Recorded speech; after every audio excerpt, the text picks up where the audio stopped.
pushing through the market square.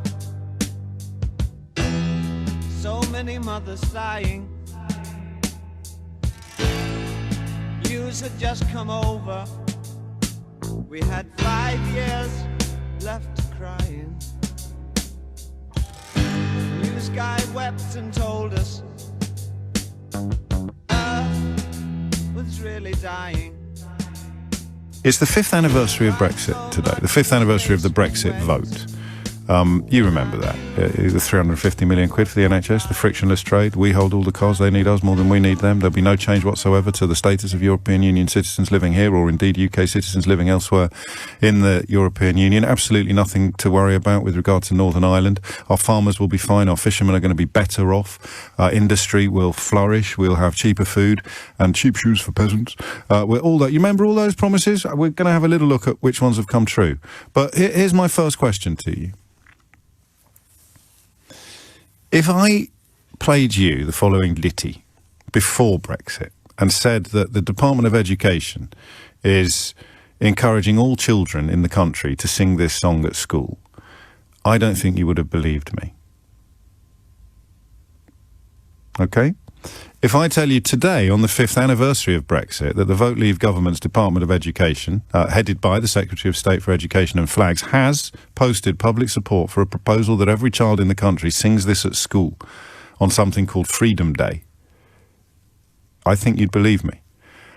In anticipation of a government edict being handed down ordering all broadcasters to play this song every single morning at the beginning of every single programme, I thought I'd get in there early. And I think...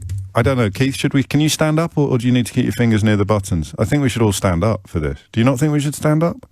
I think it's only right to stand. I'm going to stand up anyway because I'm a patriot and this is the Great British Radio Show.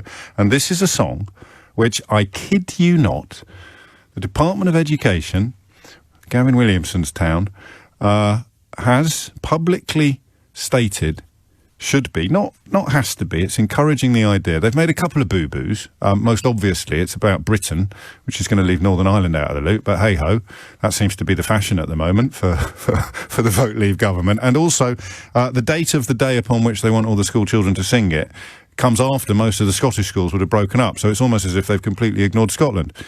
Once again, it seems to be a pattern that's emerging here. But I'm going to stand up now.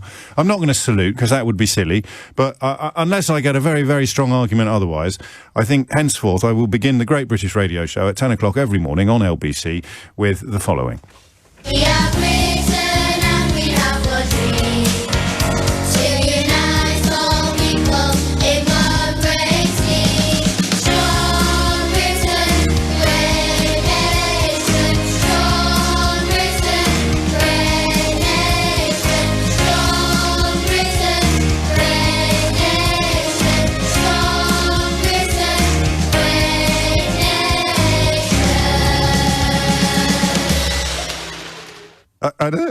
I wish I was joking. It's real. It's actually real. But I don't know how much time we can spend on it without collapsing into fits of giggles coupled with a sort of really weird sense of desolation. If you liked it, what am I doing? Being sarcastic? Of course you liked it. It was brilliant. We're a great nation. One Britain. Hey-ho. So that probably wouldn't have happened if it wasn't for that great vote 5 years ago. And I thought that we, in a way, would have to mark that moment, that magnificent anniversary today by, well, I'm interested in the detail and the experience. It's 11 minutes after 10. Hopefully the German car industry is going to turn up before 1:15. You remember that. I think it would be too, even by my standards, self-referential and narcissistic to play out like a succession of clips.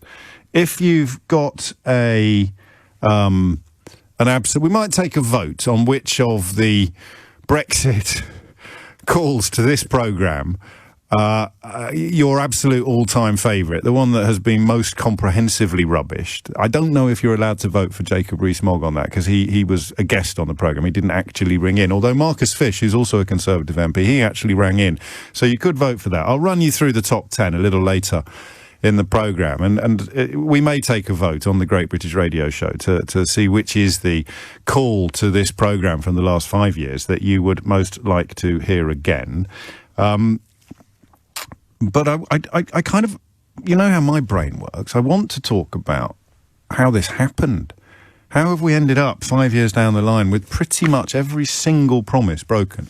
And I hate this, because you'll be saying, no, it isn't. We've taken back control of it. And I'm like, no, measurable promises, fact-based promises, rather than feelings-based ones. Most obviously, farming and fishing.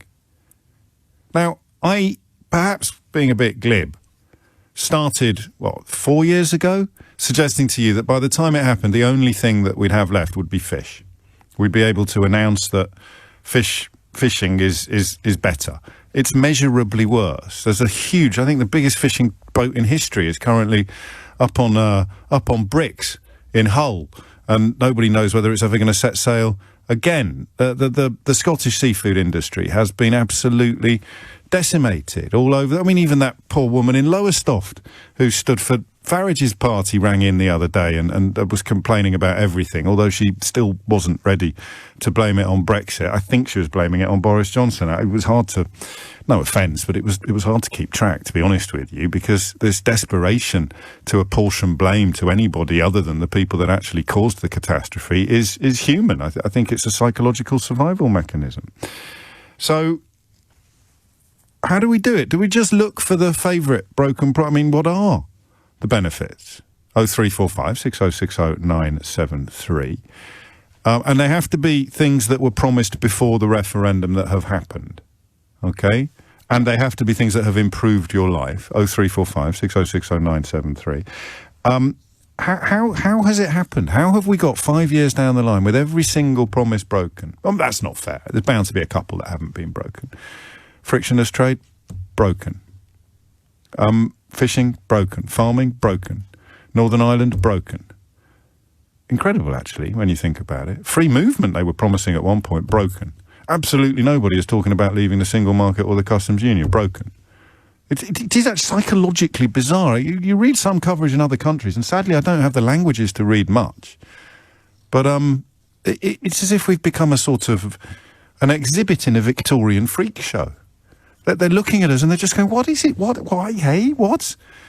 And we reply by going, yeah, all right, Johnny Foreigner, you haven't heard our song, have you? Stick that in your pipe and smoke it, pal. Pedro. I honestly don't know how to do the show today, because, I mean, would you like to ring me and tell me how it's impacted your business? Funny how all the people that told you to vote for Brexit are suddenly great fans of business when it comes to coming out of lockdown. I don't know whether you've noticed that. Vote to be poorer. Vote to have fewer customers. Vote for more red tape. I'm on your side when it comes to coming out of lockdown. Bizarre, isn't it? I don't know what sort of mental or intellectual contortions you'd have to be undertaking to pretend that you care about businesses in this country, having actually, I'm talking about politicians now as much as pundits and columnists, having actually helped to inflate the ludicrous Brexit balloon, which 5 years down the line has popped in spectacular fashion. So, yeah, all right, we'll do both. Okay, so in one, how's it hit your business? 0345 6060 973. So I don't know that staying the same counts. Has it got better? Has it got worse? How has it affected you? Not just commercially, but actually also personally. 0345 6060 973. What do you reckon? How has it actually, 5 years down the line, just tell us, all of us, everybody listening, not just me, the reality of it. Okay, because and there's no schadenfreude from me, although I appreciate that contempt for the con, compassion for the conned is a very easy mantra for me to promote, because I'm not suffering personally on any meaningful level, apart from the loss of freedom of movement for me and my children. But when the Irish Passport Office finally manages to wade through the massive backlog of applications, then I'll get my freedom of movement back, just like most of the very, very rich Brexit supporters have got theirs back by applying for passports in places like Malta. So how has it affected you? 0345 6060 973 is the number that you need. 10:16 is the time. And I would like to do the psychology, if you'd let me. I'd really like to know how 5 years down the line, the fact that almost every promise that was made has been broken. Why is, and I know I always say I'll never do this as a topic, but I allow myself once or twice a year. Why is it not a bigger deal? Why are people not angrier? There was one of the farmers who was reporting how his entire business, his entire livelihood, may go under. They said, I'd probably vote for it again because I'm sure it'll sort itself out. There's something weird there. I said to you right at the beginning that when you read about people who have fallen for the scams, if you send me your life savings and we'll be able to share my great uncle Bob's 50 billion quid that's squirreled away in a secret fund in Dubai. Those scams, we're all familiar with them. People, I never knew this until I started trying to examine the psychology of the Brexit vote. People come back for more. And they usually, or they're very, very often successful. So if I gave you £100,000 to unleash your great uncle Bob's secret bank account and we were going to split up the billion quid that he'd got screwed away in Dubai, I gave you my life savings and you came back and said, we're nearly there. We're nearly there. I just need a bit more money. Any chance you could sell your house? The likelihood of you selling your house is higher than you falling for it the first time round. The second time round, the percentages change. So you're more likely to double down. If you're wondering, that's how you explain the 80-seat majority. Not ready to admit a terrible mistake yet, so let's double down on it. And yet today, 5 years in, everything's gone wrong. Absolutely everything has gone wrong.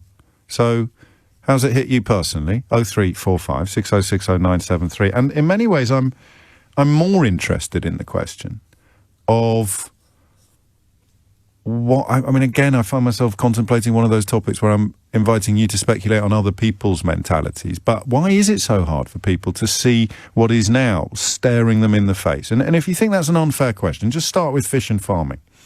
I mean, we've got PMQs and stuff and other... I'd like to talk about UEFA and FIFA, so we may not have time to list all the benefits, but I am just canvassing on the 5th anniversary of the glorious Brexit vote. How has it changed your life? And as ever on this programme, I appreciate not everybody likes this, I'm looking for facts, not feelings. Varbet is in Herne Bay to kick things off. Varbet, how's it changed your life? Hello, James. Hello, mate.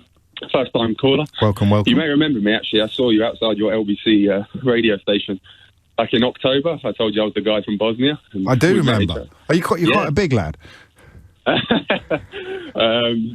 Yeah, no, so... where are we? What's going on?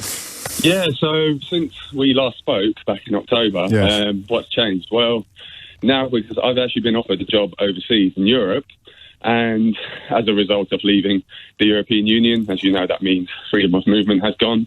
So now I have to actually apply for a visa, go through this long, awful, painful process. Well, is it? I mean, listen, I'll be the devil's advocate, Varbet. Is it that long and painful? Because, you know, I know what I would say. I'm something of an expert on... I sound like Daddy Pig now. I'm a bit of an expert. I know what Brexiters would say now. They'd forget, or they'd pretend that they never believed that things were actually going to be better. So now they'd say that the thing that's bad, the thing that's got worse, they'd say, well, it isn't that bad. You had to apply for a visa to work in Ulaanbaatar, so why shouldn't you have to apply for a visa to work in France now? Yeah, well, I mean... That's what they'll say. Me, or just give me one benefit of Brexit, because so far I have, anyone you ask, you say, how has it improved your life, or what's better, what's going to change? They just say, we take back control of our borders, or we take back control of our laws. When we needed control of our borders, they fluffed it, didn't they? Which is why we've ended up with one of the highest death rates in the world for the coronavirus. Did you interview for the job you've got? Yeah, I did, over a Zoom call. The company reached out to me, and I was like, this could be, good opportunity. So I had the interviews, and they said, we'd like to offer you the job. And then, of course, I had a feeling that now, because we've left the European Union and freedom of movement ends, of course, I had a feeling that I might need a visa. So as a result of that, I did ask them, I said, can you just confirm whether I need it? And they said, yes, you do. But there's this company who's going to help you along the way. So, of course, there's a separate company that have been telling me, okay, you need to prepare, these documents. For example, I had to upload my university certificate. I had to upload my copy of my passport. I had to go online and do research at where my university ranks in some kind of system. And I had to. What country have you got the job in? in Germany. And the rules will be different, won't they, from country to country? Because one of the great myths of the whole Brexit referendum is that everybody has to abide by exactly the same rules. Countries are free to... There's quite a lot of wriggle room on what the requirements are for workers coming in and coming out. Well, I'm glad you got it. You pay the company, presumably, to help you with your visa application. No. It was part of the... They do it. It's part of the business. Yeah, well, that's all right. That's nice. Yeah, and the only thing I've got to pay for is obviously when it comes to, I think, the visa. I believe when in the next coming weeks I've got to go to the German embassy, and I believe the visa is about like €75 from what I've read. So when people say Brexit will make us all better off and we're all going to prosper and all this malarkey, it's like, well, actually, so far, from what I'm seeing, Brexit is actually making everybody poorer. And the promise that we would be reducing red tape. I wonder which red tape, because everywhere I look, it's gone up. It's gone up for you personally, and of course it's gone up for any business, in some cases prohibitively, who want to export to what was previously our biggest market, and what I think remains the largest single market on the planet. Well, exactly. And I 5 years ago, I didn't vote for this. I voted to remain. Like I wasn't going to fall for the 350 million a week for the NHS and all that stuff. I do have enormous sympathy for people who did fall for it, but I guess that sympathy diminishes with the continuing delusion that they didn't make a mistake. Would you like a burst of patriotic song to just sort of take the edge off all of the red tape and the rigmarole of having to apply for a visa? Sure. Why Yeah, all right, go on. This is for you, Velvet. We have risen and we have a dream. I might start singing along. Unite all people. And when are you off? I'm off at the end of August, like beginning of September, because I've got my second dose of the vaccine coming up, I think, on the 28th of August. So, fantastic. And I start at the beginning of August, but it doesn't make sense for me to like go over there for a few weeks and then come back and then do it there. No, I see. And obviously, you're a desirable employee. Otherwise, they wouldn't have let you have that much leeway and that much freedom. I guess they'd have found somebody who didn't have to jump through all of these hoops. Valbert, take care, mate, and thank you so much for the kind words when you scared the life of me outside the studio that time. Hey, I only just saw you. Can I get a selfie with you? Socially distanced selfie. 27 minutes after 10. Peter is in Oxford. Peter, what's going on? Hello, James. Hello, Hi. Peter. Benefits of Brexit. Well, Yes. as a doctor, I can speak with a certain amount of feeling. 10% of our GPs in the UK are trained in the EU. That's been a huge bonus for the country, for the economy. Of course. The fact that medical education is long, tedious and expensive. And this has been provided free of charge traditionally by other countries. Yes. I should say 15% are from outside the EU. Gosh. Now, when you hear people like Tyler Harding talking about making the UK health service more self-sufficient, surely he hasn't a clue what he's talking about. And Hang on a minute. Have you seen her CV? The woman's a genius. She went to work for Thomas Cook. Thomas Cook went under after nearly 200 years of business. She went to work for Woolworths. Everybody knows what happened to Woolworths. She went to work for TalkTalk, presided over the biggest data leak in the history of data leaks, and then she went to do the test and trace system, which everybody knows, Peter. You as a doctor, more than, hang on a minute, I haven't stopped being sarcastic yet. More than anybody else, you as a doctor should know that the test and trace system was at £37 billion, cheap at the price. so here we are. We've got all these doctors, half of whom are now either already gone or planning to leave, at a time of huge crisis in the NHS. I mean, not only have we got COVID, but we've got a huge backlog to catch up on. Yes. And this was all exacerbated It is just by incredible. Brexit. And so many people voted for Brexit thinking that somehow it would benefit the NHS, that it would reduce the queues for healthcare. Well, as you know, the number of people in the queue waiting for care from EU countries was always far, far less than the number of people at the head of the queue serving it. And this is the complete misunderstanding. It is bizarre. People think about numbers. They talk about millions and billions of pounds. If people were a little bit more numerate, they would understand that this 350 million for the health service is a drop in the ocean compared. It's of the order. It's not going to happen anyway. They can redirect money from elsewhere, but the idea that we're going to save money by not being in the European Union was one of the first. So it's never going to happen. And even if it had happened, I mean, the cost both to the NHS and everything else. I mean, there are so many ways in which the NHS is suffering now, not only in terms of personnel, but also in terms of being able to get access to drugs and radionuclides and so on, the ability to carry out research, the ability to work together with other countries. I mean, collaboration is the name of the game in all branches of science and medicine as much as any. I A lot of our skilled, the people who are involved in COVID. If you look at the, vaccine rollout, I'm just the reason I'm interrupting you even more than I usually do is because I'm just keeping an eye on the news. So I think you've covered most of the ground, don't you? We're a little bit late for the news. I mean, where do we start? It goes on and on. Where do we end? Oh, yeah, but you make a long list, and of course the idea of making non-native, if that's even a phrase, non-native doctors and nurses feel less welcome, even less welcome than they already do after Brexit. Comes from Dido Harding, who's currently head of the NHS something, and wants to be head of the actual NHS.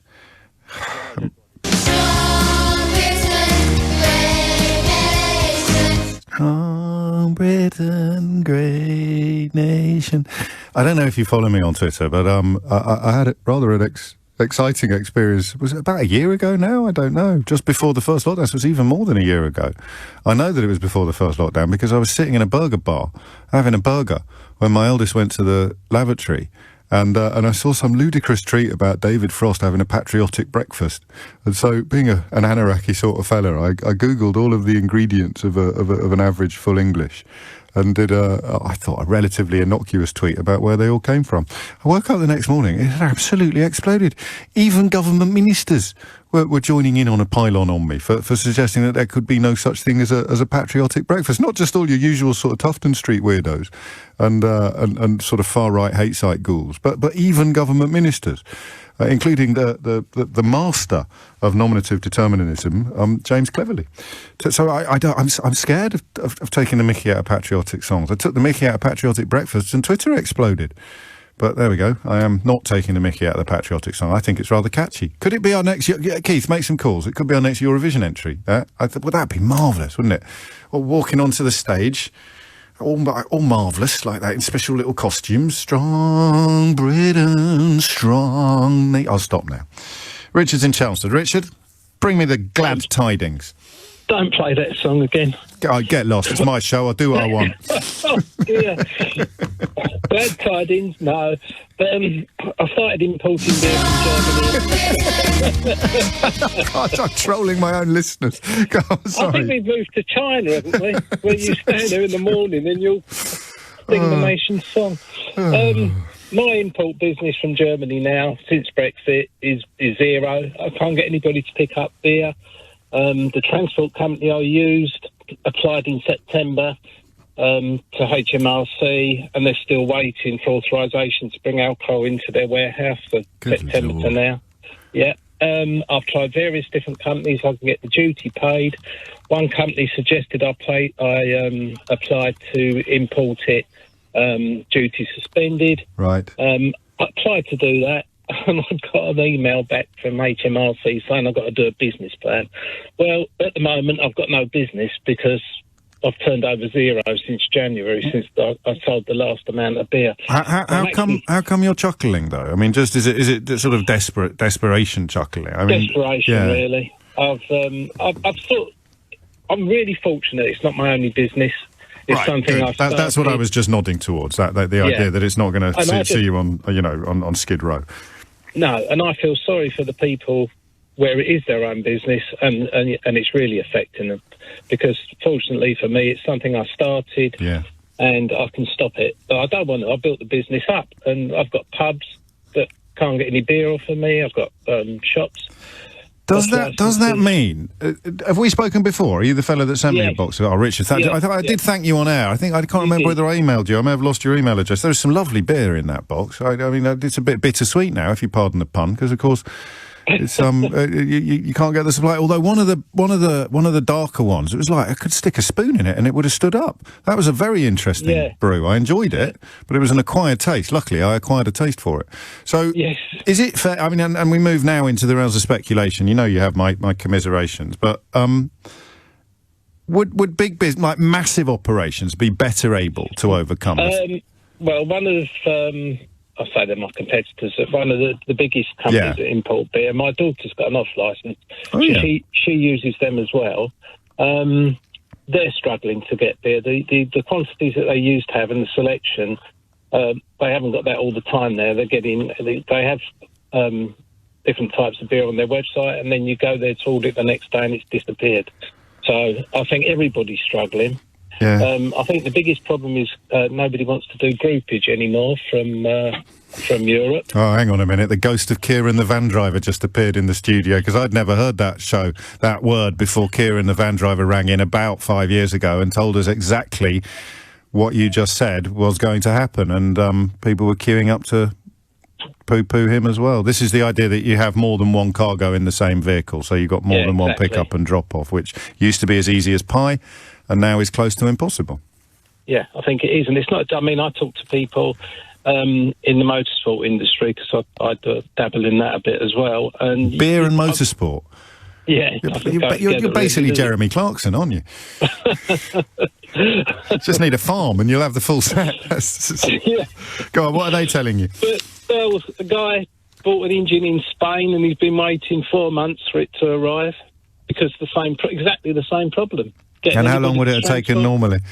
A week. It's incredible, isn't it? I mean, it is incredible. Yeah. Do you have any thoughts on because I struggle with the psychology of it. When you tell people, you must have, I don't know how you voted, I don't need to know, but if you tell mates... I didn't vote. Oh, Funny you enough, silly old sausage. I was in Germany working, and my supervisor in Germany, who I was working for at the time, said to me, what's going to happen? This was the night before. I said, we're never going to leave. Yeah, that's what Boris Johnson thought. Yeah. No, it really is. It really is what Boris... You could tell by his face the morning... Yeah, absolutely think so. You could tell by the face, him and Michael Gove, the faces on them the morning after it happened. Unbelievable, but hey-ho, with the kind of backing they've got, I guess the next chapter was almost predictable. If we'd lost by one vote, Richard, we'd be having words now.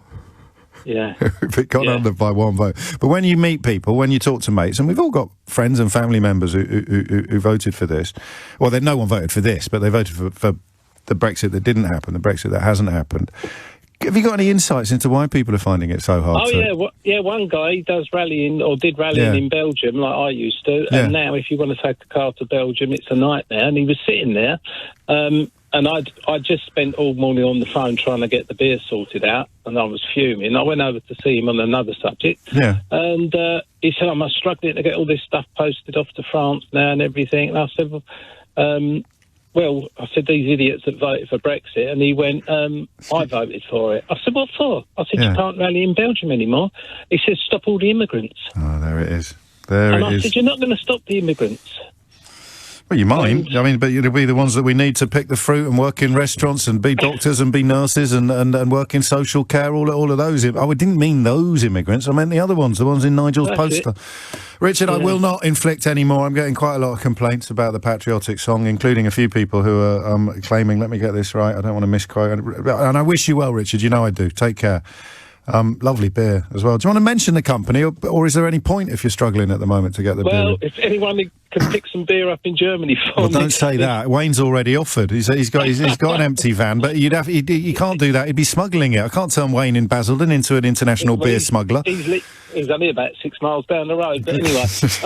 He's literally texted while you were talking. He says, if this fella needs any beer picking up, I've got room in the back of the van and I've had all my jabs. But it doesn't work like that. He'd still have to do that. I'm not having it. Just scratch that. Could you want it? But mention the company anyway if you want. It's up to you. It's the Bavarian Beer Company. Bavarian Beer Company. And I can speak as a very satisfied consumer of your delicious brews, which of course adds another layer of disappointment to the fact that you can't get them in from Germany anymore. Wayne, back in your box or back in your van. 10:43 is the time. Simon is in East Grinstead. Simon, what can you tell us? Yeah, hello. Mate. First of all, how are you doing, James? First of all, that song evokes images of schoolgirls in North Korea to me. The song does. I don't often go down the politically correct line, but I do think some of the parallels I saw last night with the Hitler Youth were pretty grim, because you compare the songs. So you're right. I'm not having a go at you. I'm just having a go another. So you can say that is the sort of song that school children might sing in North Korea, but I don't think we can start saying anything like this government is like the North Korean government, because here we are, live on national radio, laughing our socks off at the idea of Gavin Williamson, Secretary of State for Education and Flags, encouraging children to sing this stupid song in their classroom. So I know you know that. I'm just pointing out for people who perhaps don't. Anyway, I'm not going to play it again unless people are very, very naughty. What did you ring in to tell me? The Brexit. So for me, I mean, one of your previous callers was talking about getting a visa to Germany, which is all very well and good. But my career, I frequently used to travel between different countries within Europe on a weekly and monthly basis because I'm a private chef. I'd work in chalets in France, I'd work in villas in the Balearic Islands, then I'd be in a yacht in Italy, and then I'd go up to Paris to house.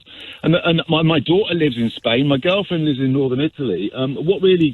What really upsets me is my daughter's not going to have the opportunity to do the ski seasons I did when I was younger, which really formed my career and formed my beautiful outlook on inclusion and unity. And I consider myself more European than British. And it's completely changed my way of life. And yes, it's all very great. Maybe I can get a visa for Spain, but of course that doesn't mean that I can then work across the rest of Europe. I can still only work in Spain. So, of course, I mean, this is worth driving home. What I'm trying to get...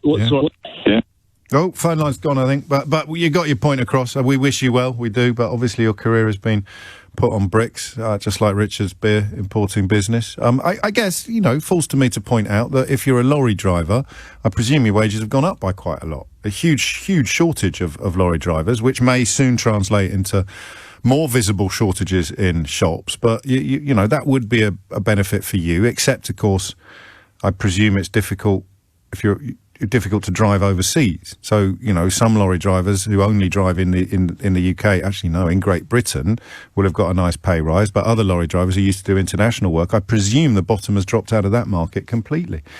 I'm still here. Right, it's Kieran, the van driver. I told you he was going to pop up. Work's a nightmare. More cancelled jobs than I can ever remember. Customers relocating as it's impossible to send anything of value.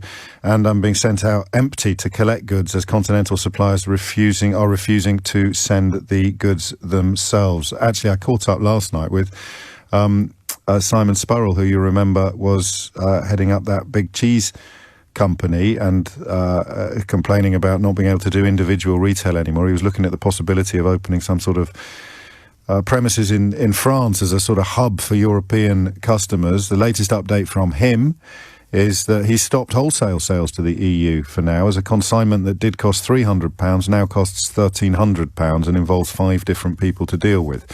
And just remember, I know some of you are getting cross with me, and that's fine, but just remember that you were promised there'd be less red tape.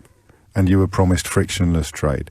And here's a fella that was running a very successful, great British business. He was flipping cheese, literally, Cheshire cheese, telling you that it's gone up from 300 to 1,300 and he now has to jump through 5 human hoops just to get it done. Our EU trade customers, like us, have been forced to give up as it's commercially unviable for wholesale and consumer sales. 10:51 is the time. George, I think you're being a bit unkind. George writes, I actually think that Brexiters are happy that things are getting worse after Brexit. They're so full of jealousy and loathing of their fellow man and woman that they're happy to see people suffering. Misery loves company. I don't think that's fair, George. Look, here's a text from Dave, who's a Brexiter. He says, let it go, James. You're making a fool of yourself with your double-speak and analogies. You're becoming a laughingstock. Britons hate you as much as you hate Britain. So, yeah, that makes a mockery of your suggestion, doesn't it, Dave? And I mean George. And Dave, while you're here, how can complaining about people damaging this country be evidence of not liking a country? Surely the people that like a country are the people that get crossest with the people who've damaged a country. I just think that's logical, mate. Come on. So here is a British business. It's been completely ruined. Here is a British businessman. He's been completely ruined. Here is a lie about frictionless trade or a border in the Irish Sea or red tape or farming or fishing. Here is someone that lied to you about it. All of those things have now got worse than they were before. And it upsets me, Dave, because I love Britain. How can you claim you love Britain while you're attacking people that are sad about Britain being damaged by liars? You see how easy it is. If you just get your head out of your backside for 13 seconds, you'll be able to work out that you have been conned. It's too late. That's why I only do it on anniversaries and high days and holidays, holy days. Phil's in Sevenoaks. Phil, what's going on? Hello, James. Hello, Phil. I'm a and I was delivering all around Europe in a van. Yeah. And the work's just been trashed, to be honest with you. It's awful. I mean, I've picked up other stuff over in the UK, but all my main stuff's gone because of the customs, and it's just awful. What? I mean, give us some sort of easy to understand example of what changed at the beginning of this year. Because what a job in December compared to a job in January. Well, say a job in December something to Paris and you would pick it up in London in the afternoon and you would deliver in Paris first thing in the morning, if not early hours. Yeah. Now that's not possible because of the customs, and people don't want to pay the extra for the customs. So they start looking elsewhere for the stuff that you were transporting, and they're not going to be looking in the UK. How about your clients, the ones that would previously have been paying you to drive their gear to the continent? Well, they just say the work's not there anymore. We're not sending stuff. Are you a member of the sneering metropolitan elite, Phil? I did vote Tory. What, this time? Yeah. I mean, what is the answer, James? Well, the last election, I feel your pain. It was a rock and a hard place, and I know everyone gets cross with me for pointing that out. Mate, there should have been another referendum, and it should have, it shouldn't have been done by Cummins. No. An independent thing should have laid out, right, this is what's going to happen in black and white, not buses going around the north and that. And I don't know what the answer is. Nor do I. That's why we don't talk about it every day, because eventually you're sort of staring into the abyss. Are you going to be all right? I mean, there'll be more work internally, won't there? But then I guess there's more competition coming up as well. Yeah, I mean, there's UK work about and that, but it's not what my job was. If that makes sense. Yes, it does make perfect sense. Kieran loved the kind of, the open road and driving. That's right, yeah. Right. I mean, that is why you chose to do that job and why you enjoyed it. And it's been stolen from you by liars. I know that's a bit emotive, but it's true. Yes. It has been stolen from you by people like Jacob Rees-Mogg. Yep. And Grove and Johnson and Cummings. Yeah, etc. I'll be here all day. I mean, Cummings is becoming almost a lesson in Schadenfreude, isn't it? He creates an environment in which the truth doesn't matter, and then he finally gets around to telling the truth. Nobody cares. Talk about the boy who cried wolf. Phil, I wish you well. I really do. You know I do. But I am running out of words of comfort, and obviously the I told you so tin is not rattling or shaking today, because it would involve sort of making light or having fun at the expense of all the people telling us what it feels like to be a victim of the con. 10:55 is the time. Colin is in Camberley. Colin, what's going on? Hello there, James. Hello, Colin. Jay, we've spoken before. My job was to nip over to the EU for a day or two to work in almost every EU country. I'm an engineer. I work on medical and radiation equipment. That's it. You recalibrate it. You go and check it out, really, to use a technical term. You go and give it the once-over. Yeah, that's right. A little tweak here, tighten a bolt there, get a little bit of WD-40 over there on things like massive incubators and ventilators. Remember, if it moves and it shouldn't. All of that. I remember. How's it going? Oh, do you know what? I thought I could name you at least one benefit of Brexit, which means that when I come back into Heathrow or wherever, instead of this rubbish old EU queue where I lined up with the EU people, I thought there'd be a British-only queue. Yes. And there isn't. We now stand in a queue with the rest of the world. We don't have our own little fast lane. We don't. I've come in now with stamps from Portugal and Romania. I mean, how I got there, I had to have letters from the people who were employing me in both their languages and English and all that. But I thought, hey-ho, when I get back to old Blighty, as they like to call it, of course, we'll have our own queue, won't we? Absolutely. Hoverboards, probably. Hoverboards and roller skates. Yeah, and we go whizzing through. No, we stand. So if there's a plane from Los Angeles, like there was the other time I came in, we stand in front of 300 Americans.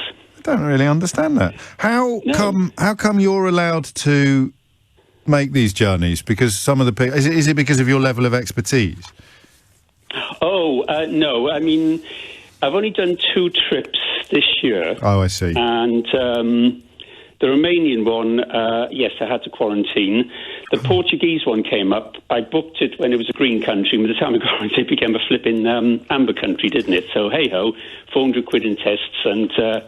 all my profit down the drain. I'm sorry to hear that. But in the context of Brexit, we can still go and do a job overseas and come back without having to have visas and paperwork, can we? Well, I corresponded with my local MP about that, who's a Tory and a very keen Brexiter, and he said that in the Trade and Cooperation Agreement there was something that allowed you to work on equipment, but of course what he didn't mention is that every country can interpret these rules as they see fit. I see. So the 2 countries you've been to have been okay, but other countries may not be. Yeah, I mean... That's funny, that, isn't it? A Tory Brexiter telling you that actually individual member countries of the European Union have quite a lot of freedom to exercise their own judgment and discretion over what rules and regulations that they want in place. It's funny he didn't tell voters that before the actual vote, isn't it? Must have slipped their mind. Must have slipped his mind. You're very generous. Maybe he was too busy singing his patriotic songs, Colin. I don't know. Oh, please, can we have it in Welsh? Oh, good. Well, do you want to have a go? My French is better than my Welsh. It'd be something like Pryndon Graf, something like that, you know. Oh, you got to laugh, Colin. You got to laugh. Mate, mind how you go. Laugh. We'll talk again, and thank you for staying loyal to the programme, the Great British Radio Show, 10:58, just very nearly 10:59. I'll take a couple more on this. I've now got a winner on the... your favourite Brexit call. I can't believe this. We've been running a vote. Actually, that's not fair, because I haven't really given you the runners and riders. So you have to do it from memory. Your favourite call to LBC about Brexit from the last 5 years. So would it be the 3-pin plug guy? Would it be the too many brown faces in Sainsbury's guy? Would it be Marcus Fish, the MP for Yeovil, ringing in and sort of, I don't know, really, tripping over his own shoelaces, really, would be the fairest way of putting it. Any call to LBC about Brexit, and I'll tell you now, I'm not very happy with the one that's currently in the lead.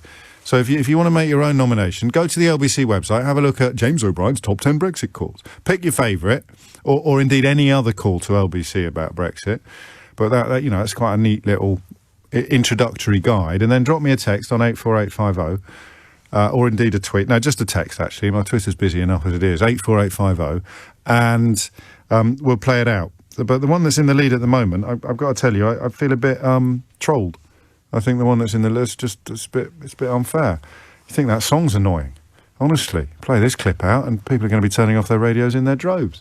7 minutes after 11 is the time. I mean, which sector do you feel sorriest for?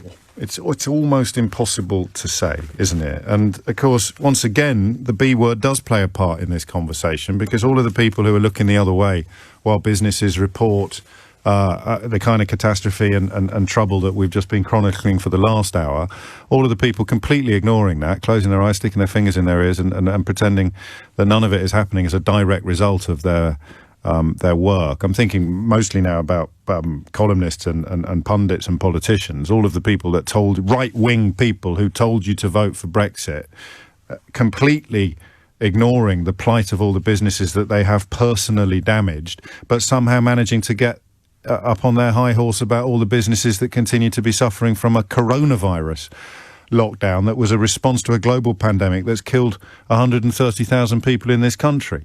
That's actually, let's pause for a moment to reflect upon the scale of that hypocrisy. I may even preface it with a patriotic song. How could you be pretending today to really care about all the companies that are struggling with the effects of lockdown while not writing about or mentioning all of the companies that have, on the 5th anniversary of Brexit, been completely banjaxed by your complete failure to understand the most simple premises and explanations of how things work? That's actually remarkable. That's almost enviable. I mean, that ability to write newspaper articles about how the Mail do it better than anyone. Absolutely adamant that we've got to be reopening these businesses. It's getting ridiculous now. Come on, Boris, pull your socks up. Open these businesses. Just don't mention all the businesses that are suffering as a direct result of the Brexit that we at the Daily Mail did more to deliver than any other media organisation in the country. That's amazing. That's amore. Anyway, that's enough about that.